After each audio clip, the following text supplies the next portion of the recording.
Barka da zuwa Hujja News TV 24 mai kawo muku labarai masu inganci.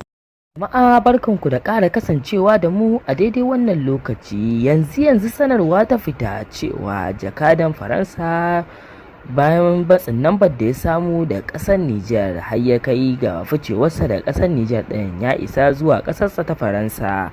Jakadan Faransa wato Sylvain Ite ya isa gida Paris da tsakar ranar Laraba bayan baro ƙasarsa ta yankin yammacin Afirka da asubahin ranar Laraba, biyu bayan dambaruwar ƙasashen biyu game da buƙatar ficewarsa sakamakon juyin mulkin da sojin ya kawar da halastacciyar gwamnatin dimokuraɗiyya.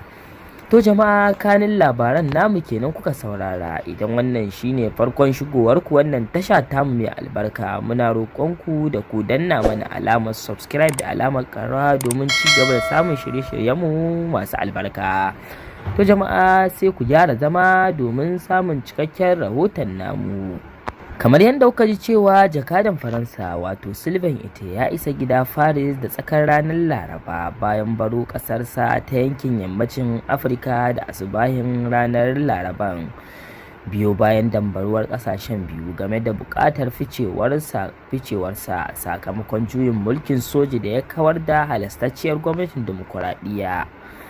Da asubahin ranar Laraba ne Sylvain Ite ya fice daga birnin Yamai inda jirginsa ya nufi Chadi gabanin tunkarar ga gida Paris, lamarin da ya kawo ƙarshen takaddamar buƙatar ficewar shi daga ƙasar wadda ta kawo ƙarƙashin mulkin soja.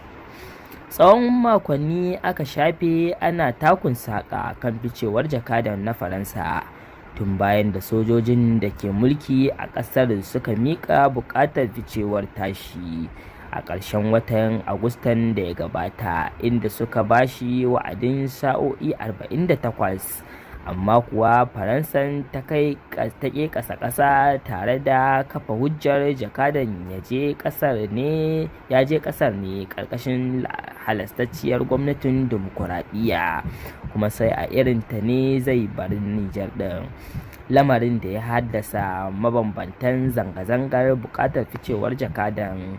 Yayin da wani jawabi daga shugaba Emmanuel Macron ya gabatar a ranar Lahadin da ta gabata ne ya sanar da shirin janye jakadan, dama dukkanin jami'an diflomasiyan Paris mai baya ga ilahirin sojojin Paris ɗin da suke yaƙi da ta'addanci a lokacin mulkin dimokuraɗiyya a Nijar ɗin. Kafin wannan mataki dai, shugaba Macron ya zargi sojin na Nijar da garkuwa da jakadan bayan da suka killace shi tare da janye duk wata kariya ta diflomasiyya da yake da ita.